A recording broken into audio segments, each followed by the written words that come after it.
Halo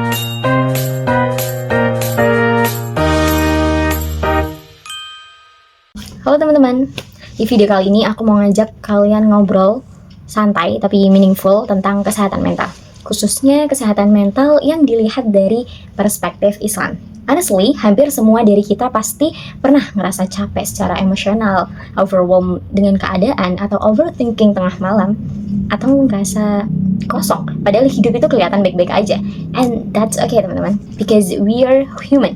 Tapi yang penting adalah gimana cara kita nge-handle semua perasaan itu dengan baik, dengan secara positif.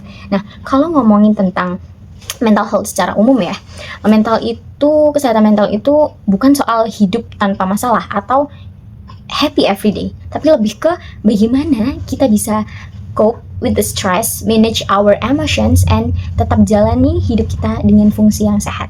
Orang dengan mental health yang baik itu bukan berarti hidupnya perfect, tapi dia tahu kapan harus berhenti, kapan harus lanjut, dan bagaimana caranya berdamai dengan diri sendiri. Nah, dalam Islam, manusia itu dipandang sebagai makhluk yang utuh, teman-teman. Kita nggak cuma punya tubuh aja, tapi kita juga punya akal, kita punya hati, dan ketiganya itu saling terhubung. Ketika hati kita lagi nggak tenang, pikiran lagi chaos, atau emosi gampang naik turun, dan akhirnya berdampak ke perilaku kita. Allah Subhanahu wa Ta'ala berfirman dalam Al-Quran loh, yang berfirman, ingatlah hanya dengan mengingat Allah hati kita menjadi tenang.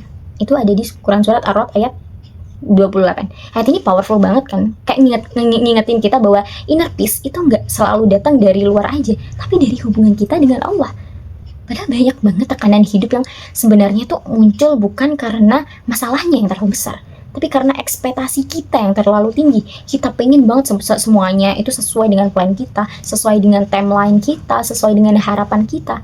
Begitu realita gak sesuai, dan kita langsung merasa gagal, insecure, dan mulai questioning ke diri sendiri. Kenapa ya? Padahal di Islam kita tuh diajarin buat hidup seimbang antara usaha dan pasrah, doa, antara effort, trust, and doa. Salah satu nilai penting dalam Islam yang sangat berpengaruh ke kesehatan mental itu adalah sabar. Sabar itu bukan berarti kita lemah atau diam aja ya, tapi lebih ke kemampuan kita buat stay calm di suatu sulit. Nah, kalau dalam psikologi ini mirip dengan emotional control atau emotional regulation, yang orang yang biasanya sabar itu dia lebih resilience, lebih kuat secara mental, dan dia nggak kebawa emosi negatif gitu. Allah juga berfirman dalam Quran surat Al-Baqarah ayat berapa gitu, yang pokoknya artinya sesungguhnya Allah bersama orang-orang yang sabar. Jadi ketika kita lagi struggling, Allah tuh ngingetin kalau kita nggak sendirian. Selain sabar itu ada konsep tawakal. Tawakal itu sering dipahami ya sebagai pasrah tanpa usaha. Padahal sebenarnya tawakal itu tentang doing your best, lalu letting go of the result. Dengan tawakal kita tuh belajar trust the process dan percaya bahwa Allah itu tahu apa yang terbaik buat kita, apa yang seharusnya untuk kita. Nah, terus nilai lain itu syukur. Kadang kita juga terlalu fokus sama apa yang belum kita capai, sampai lupa untuk menghargai apa yang sudah kita miliki. Padahal rasa syukur itu bisa jadi shift our mindset ke arah yang lebih positif lagi. Selain ikhlas. Ikhlas itu tentang menerima hasil ya, dengan hati yang lapang. Bukan berarti kita nggak belajar dari kesalahan, tapi kita nggak terus-terusan menyiksa diri dengan rasa bersalah atau penyesalan. Ikhlas itu ngajarin kita buat accept reality, take the lesson, and move forward. Jadi Islam juga ngajarin bahwa ibadah itu bukan cuma kewajiban aja teman-teman, tapi juga bentuk sebagai self-healing. Salat itu tuh sebagai momen untuk pause dari hiruk pikuknya dunia, buat slow down, buat reconnect lagi kita sama Allah.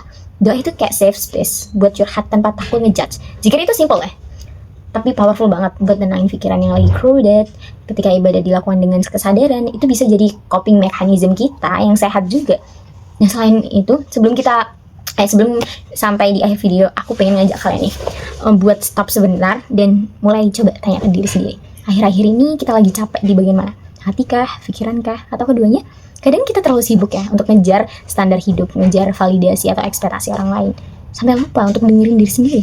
Padahal taking care of our mental health itu bukan tanda kita lemah, justru tanda bahwa kita aware dan sayang sama diri kita sendiri. Islam juga gak pernah ngajarin kita buat kuat sendirian loh, tapi ngajarin kita buat sadar kapan harus berusaha, kapan harus berdoa, dan kapan kita harus berserah.